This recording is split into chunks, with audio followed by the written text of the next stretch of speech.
Hello, hi, and Assalamualaikum. Welcome to today's Umran Webinar 2020. This event hosted by third year landscape architecture student from Kuliah of Architecture and Environmental Design, IIUM. My name is Sazarul Izzat bin Saadun, and I will be your moderator today. We are so excited that you are able to join us today. We have a great speakers presentation coming right up. Today, we will be talking about the Umran 2020 main theme, that is Sustainable Landscape 2050 and Agenda for Future Development. There are two more subtopics under this main theme, that is Public Space and Ecological Sciences, and the second one, Accessibility and Landscape Conservation. The objective of why we are here today is to benefit from this expert insight on the subject matter, maybe their experiences, their history, their story regarding the subject, and whatever it is that related to the topic. We hope that you guys going to walk away with a lot, and I will try to make this forum as interactive as possible to everyone. A couple of things to keep in mind throughout this webinar broadcast. Look, I encourage interaction, but there is no questioning until the end of speaker's presentation. Also, I would like to remind the audience to minimize the distraction as much as possible. Silent and turn your phone face down if you need to. Without further ado, let us introduce our first panel today, LR Liew Ying Yie from ILAM. And the second one, we have Assistant Professor Dr. Jamilah Othman, a representative from IIUM itself. Okay, to take off with, we would like to welcome the first speaker, LR Liew Ying Yie from ILAM, Institute of Landscape Architect Malaysia, to present her insight on the topic of public space and ecological sciences. Please welcome. Thank you, our moderator Sajaru. Today I have this interesting topic, public spaces and ecological science. So I would like to start with some rough figures for you to imagine how the condition when we reach to 2050. And according to current rough estimation, our population in Malaysia is around 32.6 million people, and urbanization rate is 76%, which means 76% of these 32.6 million of people staying in urban area.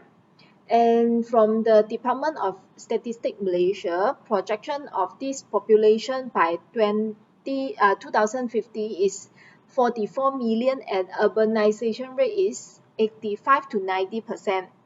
So it means like if you think that you're staying in a congested area and by 2050 you will have additional 10 to 15% people sharing the same space with you. And this projection may be earlier than 2050, and by end of year I believe we will have the more accurate figure because our government is doing the population census now. So with this group of population, we actually need more space, be it housing, recreational, commercial, institute, infrastructure. So how we get this land? We always develop, expand from the urban fringe. So we use this, we extend from this urban fringe. Normally we will substitute with the agricultural land or the natural forest. And here we can see how important the role as a landscape architect when we sacrifice this green area to this infrastructure and buildings, how a landscape architect can rehabilitate to recover the natural loss. And to help this situation, ILAM actually come up with this LAA 2050 in 2017. LAA 2050 stand for Landscape Architecture 2050. It's actually something look like this.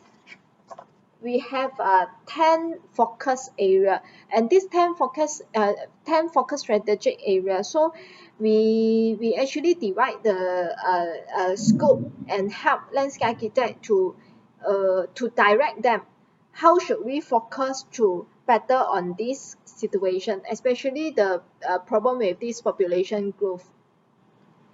Okay, so today I would like to highlight three strategy focus area in this LA 2050 that directly relate to our topic today. So the first one is the area 2 resource planning. Inside this LA 2050, it stated that landscape architects should safeguard and incorporate effective resources management in each design approach. So be it throughout the time and especially during the initial stage. Primarily the fragile environment components of water, air, food waste, and natural sensitive ecosystem via conservation, preservation, and or rehabilitation efforts. Area number 4, conducive living. Overpopulation has caused a deterioration in the quality of life, hence promoting conducive and inspiring living environments should be a key priority for landscape architects. So key strategies include creating more public space, be it horizontal or vertical. Right now our space is very limited, so if we keep expand horizontally, we will lose many forests in short time. So the vertical increase vertically also a way to uh, gain more land. Public spaces in urban area, enhance blue-green infrastructure. Blue-green infrastructure referring to natural and semi-natural landscape elements. Promoting food security via urban farming, combating climate change through design, and promoting thermal comfort in every spatial design. And area number 5, security and safety. Natural and human threats have escalated the past decades, and landscape architects should play a vital role in designing landscape safe spaces and places which respond to natural disasters phenomena. So we can see that here we already highlight about the what we done and the things actually come back to us. We might say that it's a part of the natural disasters, but the cause of these natural disasters is we as the human, we disturb the environment.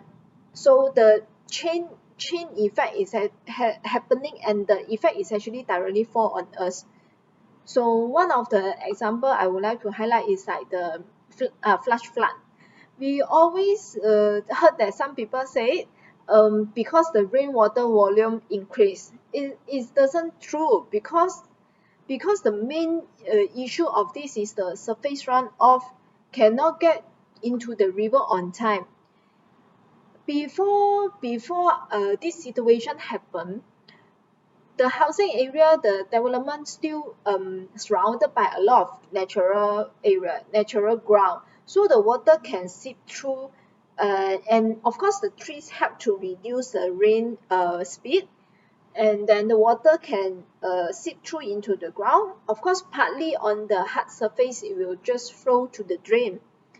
But due to this urbanization, we have a lot of development, and all become hard surface, not permeable. So all these water they have no place to go. So what we do is we keep direct the water go to the drain as fast as possible, and the drain eventually channel to the river. And by the time all area built up with this hard surface, the water need to go to the river at the same time, but the river cannot cater it, because the river happen naturally and cater for the water that happened before. It's not based on our design, right? So all this flash flood is actually human action, effect from human action. So as a landscape architect, if we understand all this cycle, all these reason behind, then we can help to reduce this issue by prepare all these we call it design technology, like green infrastructure. We plan it at the early stage.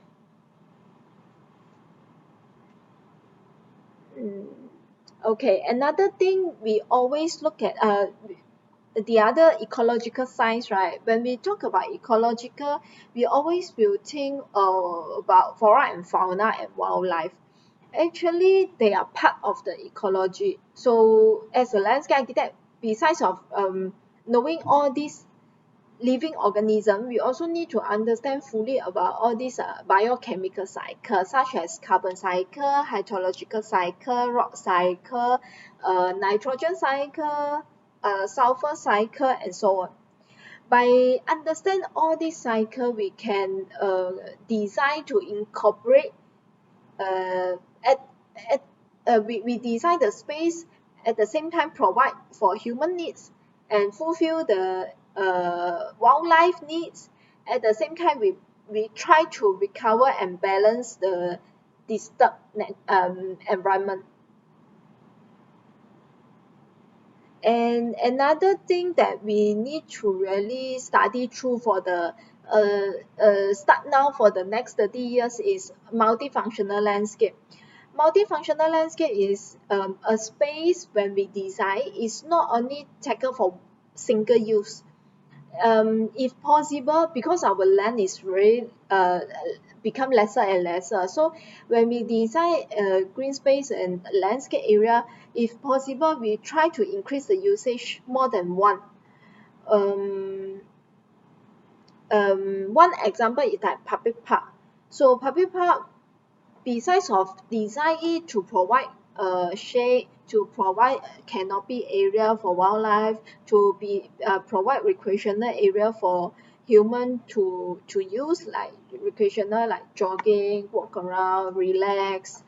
And we can prepare a space for urban farming. We also can design the park as a stormwater management area. So the urban farming not only at the short time like provide the local food in a period for the community nearby. If we plan in the long term, is we can also incorporate agroforestry, where we can prepare all these forest species, and in long term we can harvest the timber. So all this we can do it in a public space, in a public park. So this is how this is one of the action that we can better for the population growth and lack of land, and to fully utilize the public space. Okay. So far my this is my sharing. Thank you. Thank you, LR Liew Ying Yie, for the amazing presentation just now. And next, we will be having our second speaker for the webinar today, Assistant Professor Dr. Jamilah Othman from Landscape Department, KAET IIUM. She going to deliver her presentation on accessibility and landscape conservation. With that, I ask you to give full attention to Dr. Jamilah and help me in welcoming her today. Dr. Jamilah, please welcome. Assalamualaikum warahmatullahi wabarakatuh, and selamat pagi to the audience. Thank you to Brother Sazarul as our today's moderator. And I also would like to congratulate the Umran Committee for initiating this platform so that we can discuss on the theoretical and practical issues concerning the sustainable development of Future Agenda 2050. The topic that is yet to discuss concerning the accessibility and landscape conservation is found concurrent to the theme of Umran. Okay, so let us start by asking, what is cultural landscape meant to us? Okay, so perhaps different people will understand it differently, or they accept cultural landscape in different kinds of view or values. Okay, so to understand the character of cultural landscape would be useful in order to justify its protection. Okay, interestingly, culture may describe the manner in which humans connects himself to the landscape and how he experiences it. So meaning that how a person actually get himself blend into a landscape. This is the issues. Okay.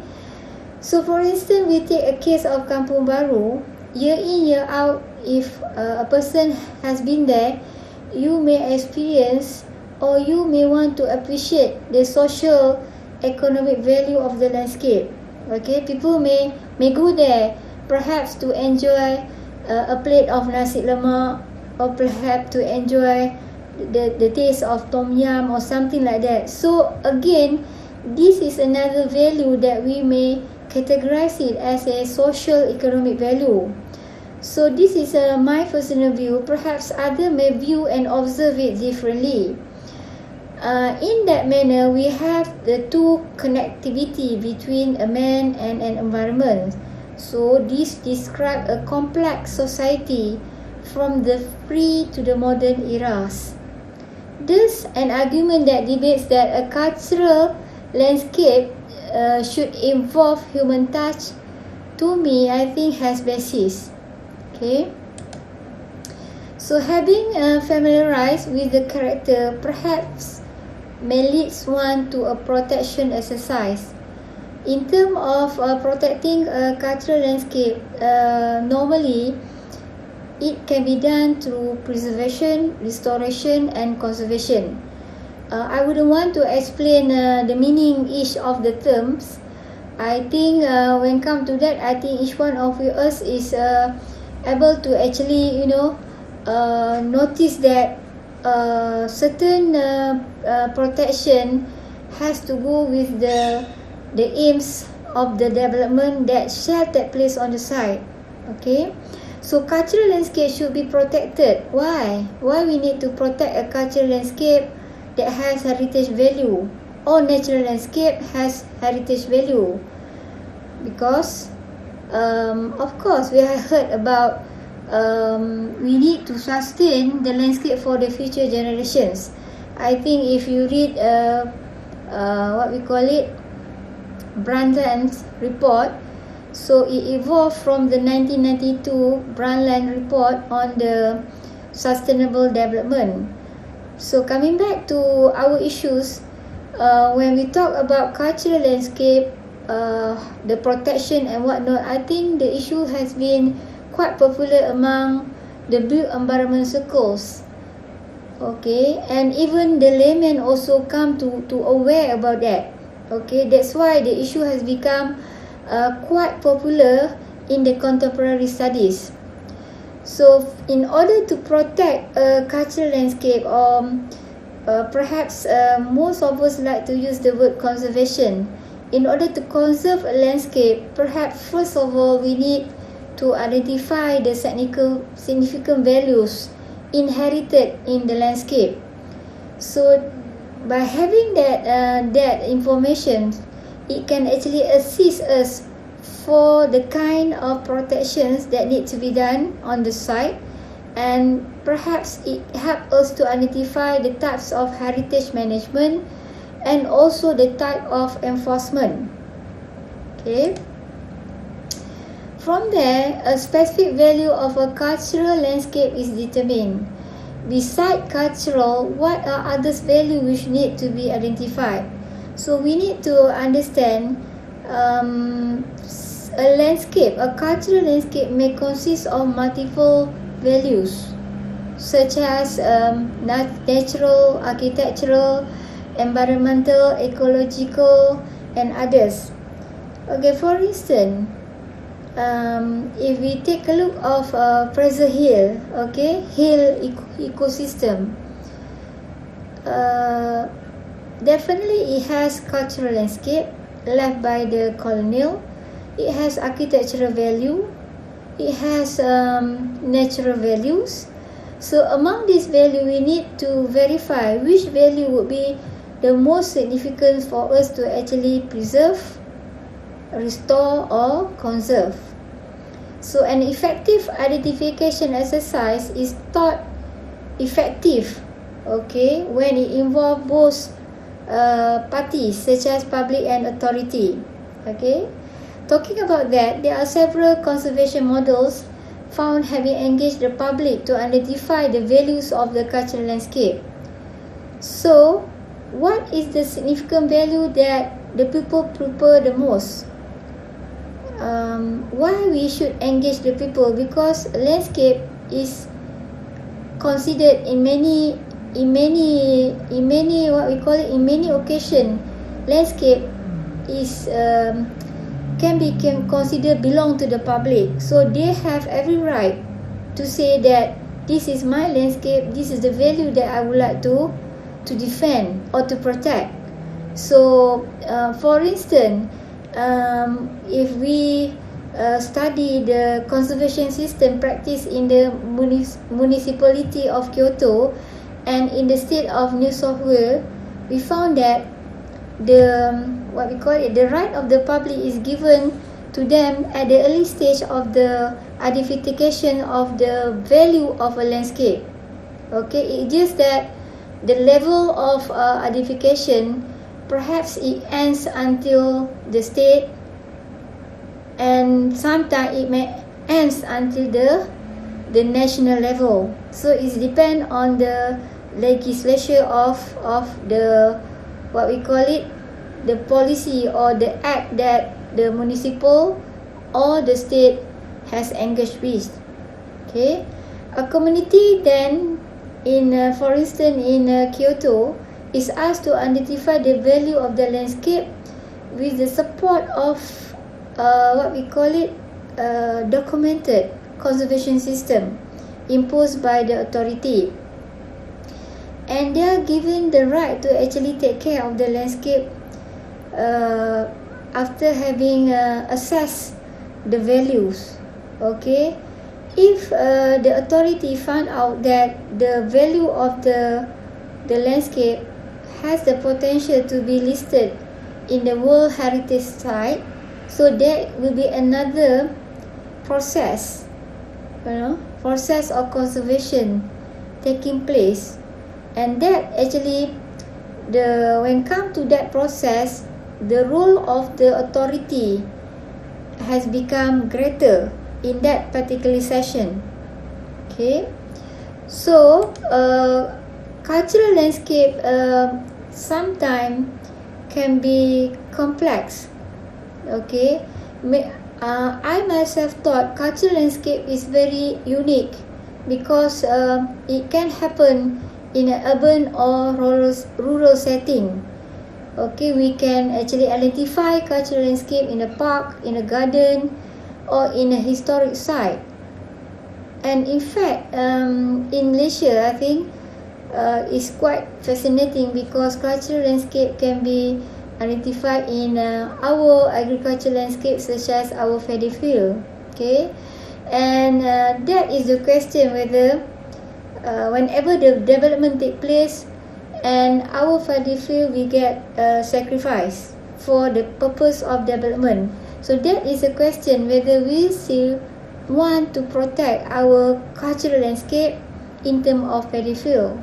Okay, cultural heritage constitute to a living heritage, reflecting mutual influences of diverse group of people and the equally varied places they inhabit. So the complexity of a cultural landscape involves two parties. Whenever it involves people, it becomes complex. People have diversity of background, races, ethnics, values, and so forth. Okay, so like society, a landscape continually evolve. They're alive, something alive. Okay, if you want to look in that way. So in that case, its management demands for social and environmental understanding. So it takes two actually. It needs to have social, it needs to have the environment. Cultural landscape in many cases define the sense of place. I think most of us I think in the school of design are aware about that. People always talk about placemaking, what we call it, landscape. Okay, of course, when you say a placemaking landscape, it embodies tangible and intangible heritage. Okay, for that reason and others, the issue can be critical It's quite I think more people are aware about that, and even the study on cultural landscape relating to heritage study have become popular, okay, in the research as well as in the curriculum. So sometimes I think without realizing it, our landscape were once of cultural or natural, or in fact both. Okay, issue of cultural and natural is clearly described in the World Heritage category. I just want to point out one interesting what we call it, something like a manifesto by the UNESCO. The what we call it, the organization mentioned that fostering preservation and restoration of outstanding cultural and natural areas of the world. So this is like something, the tagline of the UNESCO. It has emphasis on cultural and natural landscape. There are three categories of heritage site objects or object listed under the UNESCO. First cultural, one natural, and the other one is mixed. Okay, so they have a broad categories on both category. They have a broad categories on both area. Okay, so I think UNESCO has played its roles clearly by having a framework for the international cooperation in protecting cultural treasure and natural areas throughout the world. So it's depend to us, as a country, part of that, how we're going to protect our cultural landscape, and in which direction that we want to actually focus the conservation, the preservation, or the restoration. Okay, there's no issue of cultural landscape overpowers of natural landscape, or vice versa. Okay, thus it is hoped that the future 2050 development of our cultural landscape would consider regenerating a conservation model. Though we have our model, but perhaps we need to regenerate a more effective model that can sustain the heritage site and object. Okay, with that, I adjourn this discussion and happy to respond to any question posted from the audience. Thank you. Thank you for Dr. Jamilah for her presentation. After both sharing session just now, briefly said, landscape architect is not only about planting trees and greeneries. It also involves design that affect mental health, physical health of the end user. Landscape architecture important as the overall planning, and this also includes cultural heritage conservation. So a landscape architect need to able to tackle the environmental issues that keep on rising these days. And with that, now I will open the question and answer session to the audience here today. Anyone with the question that you would like to ask? Assalamualaikum and good morning to everyone. My name is Muhammad Ainul Hayat bin Abu Hashim, and I am a third year student of Landscape Architecture. And I would like to ask one question to LAR Liew Ying Yie, which is globally the world strives to recover our degraded natural resources in every aspect of ecological design. Will sustainable technologies produced in the 21st century be extended beyond ecological study, involving economic and sociological development? Okay, that is my question. Thank you. Thanks, I know, for the question. Okay, definitely the technology we're having now is helping the action we want to recover the environment. So as I mentioned before, we as a human, because we want to fulfill our needs, we disturb the nature. So as a landscape architect, we really need to understand our role and try to rehabilitate the environment.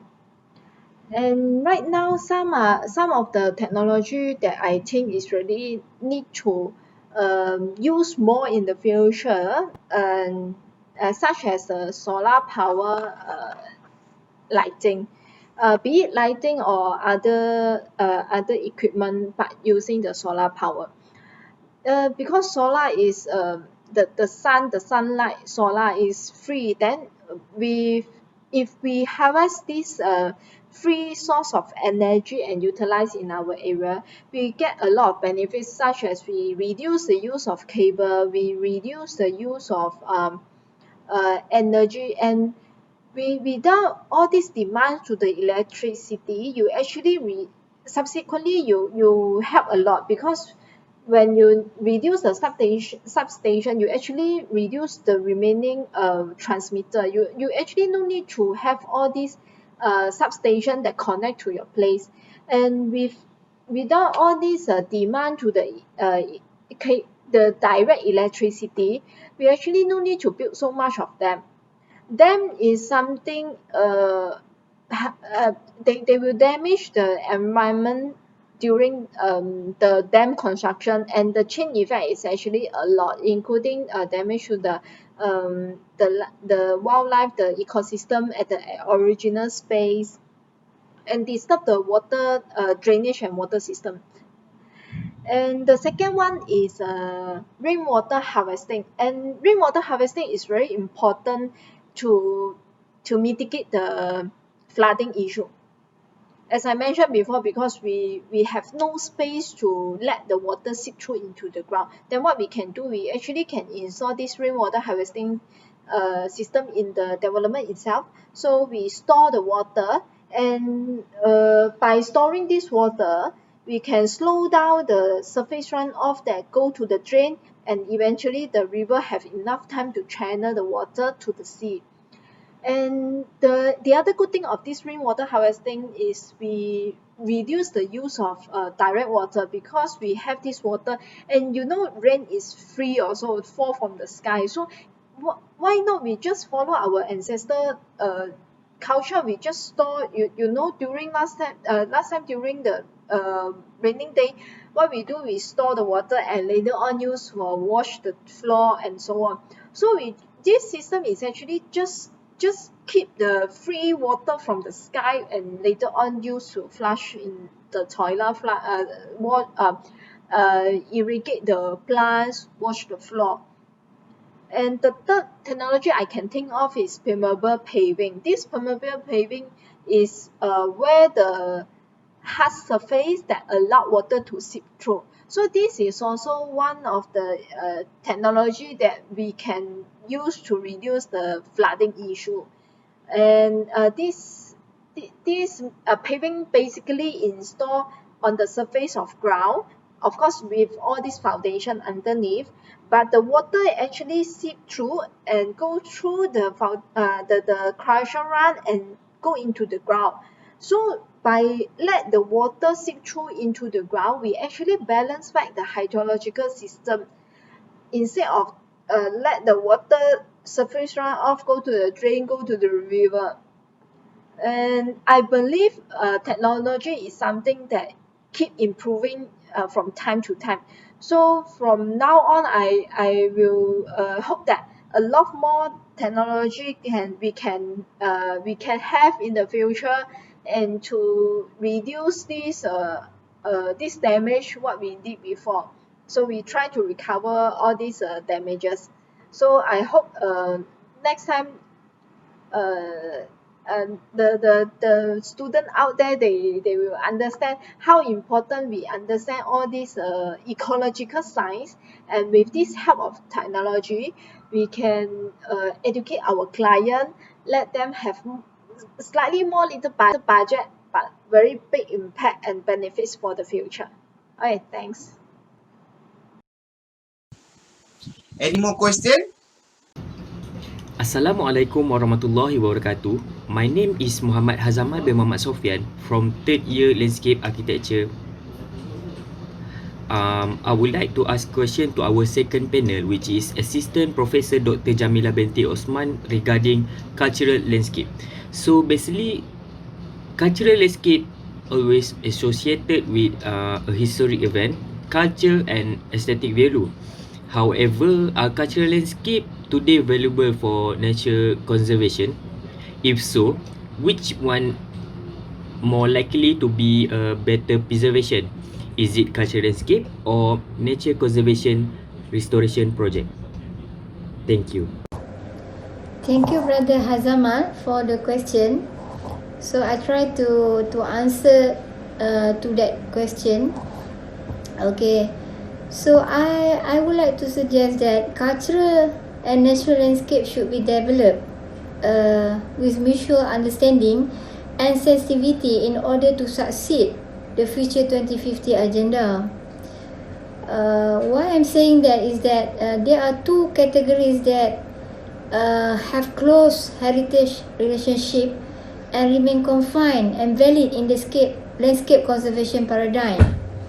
Combination of both categories will address the current issues on global society and environment based on the UNESCO Manifesto as described in 1972. Preservation of cultural and natural landscape have equal importance in shaping the future landscape for the society.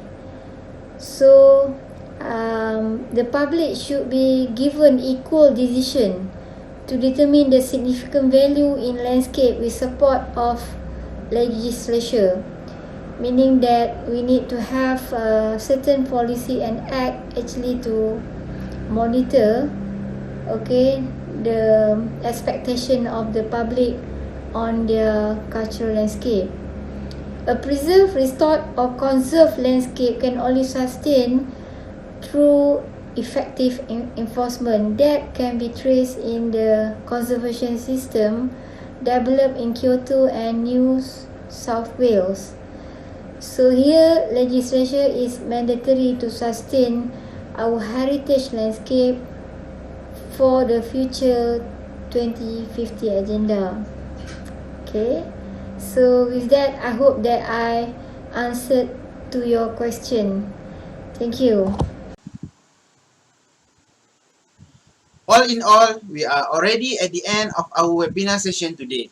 We have gained a lot from these two wonderful speakers just now. Thank you, dear speakers, for your time today. And I am sure they are also put in hours to the preparation. A quote from Professor Madya L.R. Dr. Suhardi Maulan from ILAM. Landscape architects are involved in public spaces that are important for the people's well-being as well as the conservation of natural resources. That's all. Assalamualaikum and thank you.